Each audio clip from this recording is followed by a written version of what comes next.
بلغ العلا بکمالہ کشف الدجا بجمالہ حسنت جمیع خصالہ صلو علیہ وآلہ ہزار بار بشویم دہند مشک و گلاب ہنوز نامی تو گفتن کمال بے ادبیست ادب گاہیست زیر آسماں از عرش نازک تر نفس گم کردمی آیت جنید و با یزیدی جا یا رسول اللہ سرور کہوں کہ مالک و مولا کہوں تجھے باغ خلیل کا گل زیبا کہوں تجھے تیرے تو وصف عیب تناہی سے ہے بری حیران ہوں میرے شاہ میں کیا کیا کہوں تجھے اللہ تیرے جسم منور کی تابشیں اے جان جاں میں جانے تجلا کہوں تجھے لیکن رضا نے ختم سخن اس پہ کر دیا خالق کا بندہ خلق کا آقا کہوں تجھے سرور کہوں کہ مالک و مولا کہوں تجھے حضرات انسان جب راہ حق سے بعید ہو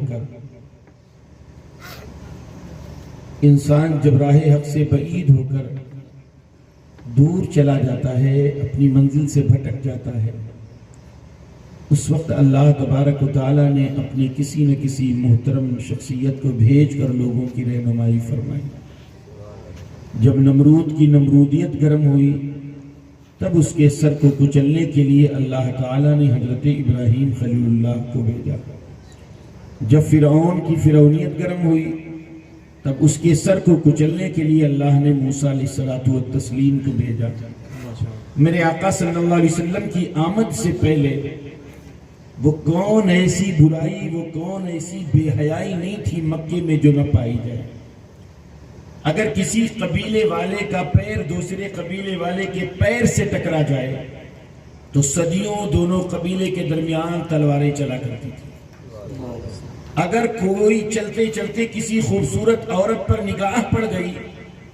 تو اس کے نام کی گندے شعر لکھ کر چوراہوں پہ ٹانگ دیتے تھے اور فخر سے چلتے تھے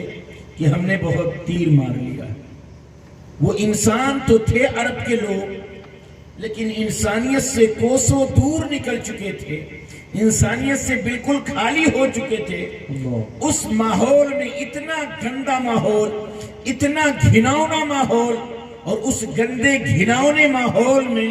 اللہ نے اپنے محبوب صلی اللہ علیہ وسلم کو پیدا فرمایا اللہ نے اپنے حبیب کو پیدا فرمایا اللہ نے اپنے حبیب کو بھیجا حالانکہ ایک سوال یہ ہوتا ہے آج ہمارا آپ کا کوئی حبیب آ رہا ہو تو آپ کا کوئی پیارا دوست آ رہا ہو تو آپ اگر کچھ نہیں کرتے تو گھر والوں سے کہتے ہیں میرا دوست آ رہا ہے بیڈ شیٹ بدل دو میرا دوست آ رہا ہے گھر میں پوچھا لگا دو میرا دوست آ رہا ہے گھر میں لپائی کر دو میرا دوست آ رہا ہے بچوں کے کپڑے مینٹین کر دو میرا دوست آ رہا ہے سر صفائی کر لو میرا حبیب آ رہا ہے اور آگے بڑھ کے دیکھو اگر کوئی ملکی سطح اگر صوبائی سطح کا محبوب ہو جیسے سی ایم مکھ منتری جو ہوتا ہے پورے صوبے کا محبوب ہوتا پورے صوبے کا محبوب نہ ہوتا تو صوبے والے اسے نہ چنتے مکھ منتری نہ بنتا سی ایم پورے صوبے کا محبوب ہے اگر اس کی آمد آپ کے یہاں ہو جائے تو آپ دیکھیں گے نالیوں میں بھی چورا پڑ جائیں گے کیونکہ یہ اسٹیٹ سطح کا محبوب ہے یہ آئے گا سر صفائی بڑی کی جائے گی یہ آئے گا جب ماحول خوبصورت ہو تب آئے گا فضائیں بہتر ہو تب آئے گا حالات بہتر ہو تب آئے گا اور اگر کہیں ملکی سطح کا محبوب ہو مثلا پی ایم کی آمد ہو جائے پردھان منتری کی آمد ہو جائے تو پردھان منتری ڈائریکٹ آپ کیا نہیں آئے گا سب سے پہلے انٹیلیجنس لگیں گے سی بی آئی لگے گی طرح طرح کی خفیہ ایجنسیاں لگ جائیں گی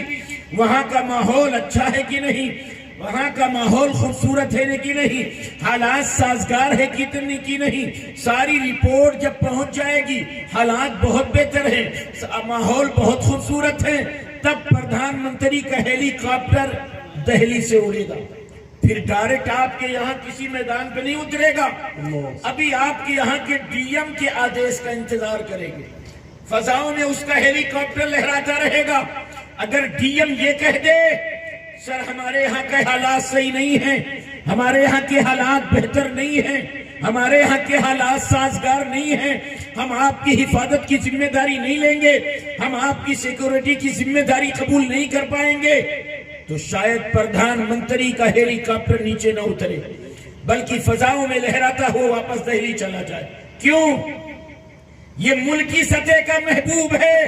یہ اس وقت آئے گا جب حالات بہتر ہوں، یہ اس وقت آئے گا جب حالات خوبصورت ہوں، یہ اس وقت آئے گا جب حالات سازگار ہوں۔ ہم اپنے یہاں سے لے کر دور دور تک یہی دیکھتے ہیں، پہلے ماحول خوبصورت بنایا جاتا، تب محبوب کو بلایا جاتا، حالات کو خوبصورت بنایا جاتا، تب محبوب کو بلایا جاتا، حالات کو سازگار بنایا جاتا، تب محبوب کو بلایا جاتا۔ اے پروردگار، اے کائنات کے پالنہار، تو قادر مطلق ہے، تو نے اپنے محبوب کو بھیجا تو ایک گھناؤنے ماحول میں بھیجا، تو نے ایک حبیب اپنے حبیب کو بھیجا تو گندے ماحول میں بھیجا۔ اے پروردگار، تو قادر مطلق ہے، تو چاہتا تو ماحول کو خوبصورت بنا دیتا تب محبوب کو بھیجتا، ماحول کو اچھا بنا دیتا تب محبوب کو بھیجتا، ماحول کو سازگار بنا دیتا تب محبوب کو بھیجتا۔ اے رب اعلیٰ، اس گندے ماحول میں اپنے محبوب کو کیوں بھیجا؟ تو مشیت رب جواب دیتی ہے، اے دنیا والو، یہ دنیا کے محبوب ہیں جو دنیا کے حالات کے محتاج ہیں۔ میرا محبوب یہ دنیا کے ماحول کا محتاج نہ ہوگا بلکہ دنیا والے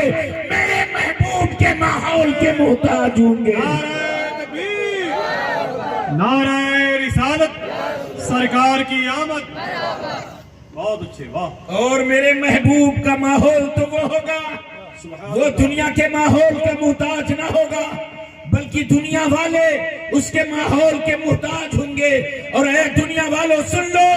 میرا محبوب تو وہ ہوگا کہ اگر ابو بکر میرے محبوب کے ماحول میں آئیں گے تو صدیق اکبر بنا دیے جائیں گے، اگر عمر آئیں گے عدالت کے پیکر بنا دیے جائیں گے، عثمان آئیں گے سخاوت کے علم بردار بنا دیے جائیں گے، علی آئیں گے شجاعت کے علم بردار بنا دیے جائیں گے، حسین آئیں گے شہید اعظم بنا دیے جائیں گے۔ اور جب احمد رضا بریلی سے میرے نبی کے ماحول میں آئے گا تو عشق و محبت کا امام بنا دیا جائے گا۔ یہ میرے نبی کا ماحول ہے۔ آتے گئے چمکتے گئے، آتے گئے چمکتے گئے۔ نبی اور نبی والوں نے کبھی تلوار نہیں اٹھائی۔ اللہ کی قسم میرے نبی تلوار لے کر نہیں آئے تھے۔ یہ جو آتنکوادی دہشت گردی کرنے والے لوگ بسا اوقات بندوق اٹھا کے رکھ دیتے، کلمہ پڑھ کلمہ پڑھ۔ یہ اسلام نہیں ہے، یہ دین نہیں ہے۔ قرآن میں شروع ہی میں کہہ دیا لا اکراہ فی الدین، اے لوگو دین میں کوئی زبردستی نہیں ہے۔ میرے کائنات کے رب العالمین اس کے محبوب جب چل رہے ہیں، اللہ کی قسم لوگ گالیاں دے رہے تھے، محبوب مسکرا رہے تھے، لوگ پتھر مار رہے تھے، محبوب مسکرا رہے تھے، لوگ کہہ کر رہے تھے، محبوب مسکرا رہے تھے، لوگ اونٹ کی اجڑی ڈال دیتے تھے، محبوب دعائیں دیتے تھے، اللہ الصمد، اللہ کے رسول کے ہاتھ اٹھتے تھے، اے خالق کائنات یہ لوگ مجھے نہیں جانتے ہیں، اے اللہ انہیں معاف کر دینا۔ اللہ کے رسول یہ دعا کرتے ہوئے آگے چلے جا رہے ہیں۔ آپ نے اپنے علماء سے سنا، نبی جب جا رہے تھے اتنی دشمنی لوگوں کو ہو گئی تھی کہ ایک بڑھیا دن بھر کا کوڑا اکٹھا کر لے، اور کوڑا جب دیکھے محمد آنے والے ہیں صلی اللہ علیہ وسلم، ایسے جھانکتی رہتی تھی آنے والے ہیں، اور جب دیکھے آنے والے ہیں تب آئے کوڑا کرکٹ گندگی سب میرے سرکار پر ڈال کر خوب مسکراتی تھی، خوب ہنستی تھی کہ میں تو بڑا کام کر رہی ہوں۔ اللہ الصمد، روزانہ محمد عربی اسی راستے سے جاتے، روزانہ وہ بڑھیا کوڑا کرکٹ ڈالتی تھی۔ حضرات آج اگر ہمارے ساتھ کوئی یہ سلوک کرے اور میں آپ سے شکایت کروں، بھائی میں جب مسجد کو جاتا ہوں، میں فلاں جگہ جاتا ہوں، اس گھر سے مجھے یہ تکلیف ہوتی ہے، تو سب سے پہلے آپ مجھے مشورہ دو گے او مولانا تم اپنا راستہ بدل دو۔ اگر اس راستے میں اس گھر سے آپ کو یہ تکلیف ہوتی ہے تو آپ اپنا راستہ بدل دیجئے۔ یہی سوال نبی کی بارگاہ میں کرو، یا رسول اللہ جب اسی راستے میں روز بڑھیا آپ کے جسمنات پر کوڑا ڈالتی تھی تو یا رسول اللہ آپ نے اپنا راستہ کیوں نہیں بدل دیا تھا؟ مشیت رسول جواب دیتی ہے، اے دنیا والوں اگر میں اپنا راستہ بدل دیتا تو بڑھیا کا راستہ کون بدلتا؟ میں بدلنے نہیں آیا ہوں، میں لوگوں کے راستے کو بدلنے کے لیے آیا ہوں۔ محبوب چل رہے ہیں اور ایک وقت آیا کہ بڑھیا نے کلمہ طیبہ پڑھ لیا۔ حضرات پھر لوگوں نے آواز اٹھا دی، یہ محمد عربی یہ تو عجیب ہے، اگر کوئی ان کی بات سن لے تو انہی کا ہو جاتا ہے، ماں باپ سے الگ ہو جاتا، دوست احباب سے الگ ہو جاتا، رشتہ داروں سے الگ ہو جاتا، سب سے دشمنی کر لیتا ہے، محمد عربی کا دیوانہ ہو جاتا ہے، نبی کا پروانہ ہو جاتا ہے، نبی کا مستانہ ہو جاتا ہے۔ تو ایک بوڑھیا نے جب سنا تو اس بوڑھیا نے کہا میں نہ یہاں رہوں گی، نہ رہے بانس نہ بجے بانسری، جب میں مکے میں رہوں گی نہیں تو ان کی آواز کہاں سے آئے، میں یہاں سے بھاگی جاؤں یہی اچھا ہے۔ اتنے خطرناک ہے، جو ان کی بات سن لے انہی کا ہو جاتا ہے۔ حضرت طفیل دوسی کہتے ہیں میں ایمان نہیں لایا تھا اور یہ بات میں نے سنی تھی، تو جب ان کے قریب سے میں گزروں تو کان میں انگلیاں ڈال لیتا تھا اور بہت سے لوگ روئی ٹھوس ٹھوس کے رکھتے تھے۔ بوڑھیا نے سنا، بوڑھیا بھی اپنا سامان لے کے بھاگی، بڑا وزنی سامان اٹھ نہیں رہا، بڑا وزنی سامان۔ بوڑھیا کی نگاہ تلاش کرنے لگی، اے کاش کوئی مددگار مل جائے، میرا یہ سامان میرے سر تک اٹھا دے، میرا یہ سامان میری بستی تک پہنچا دے۔ اب جو کوئی آدمی نظر آئے تو اس کو ان دنوں کا ماحول نظر آ جائے، ڈر جائے بوڑھیا۔ ان دنوں ماحول مکے کا یہ تھا، کوئی کسی مسافر کو دیکھ لیتا تو سامان کو لوٹ لیتا، اس کو اپنا غلام بنا لیتا۔ بوڑھیا سوچے اس کو میں مدد کے لیے بلاؤں، کہیں ایسا نہ ہو میرا سامان لوٹ لے، مجھے نوکرانی بنا لے، بیچاری سہم جائے۔ تھوڑی دیر کے بعد بوڑھیا نے دیکھا ایک خوبصورت نوجوان، یہ نوجوان جس کی پیشانی میں بڑی عظیم چمک ہے، یہ نوجوان مسکرائے تو پھول برسنے لگے، یہ نوجوان باتیں کرے تو موتی لٹاتا،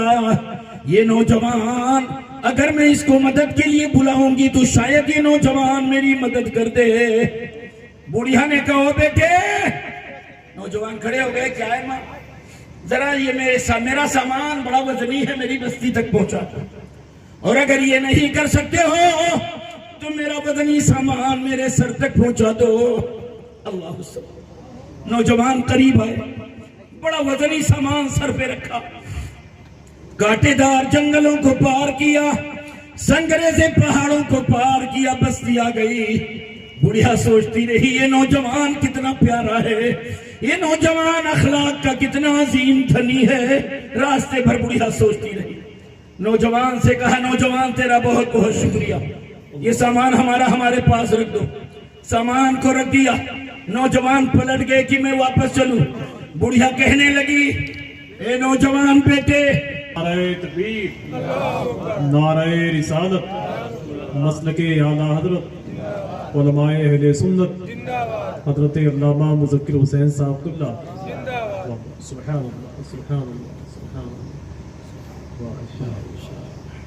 سبحان اللہ۔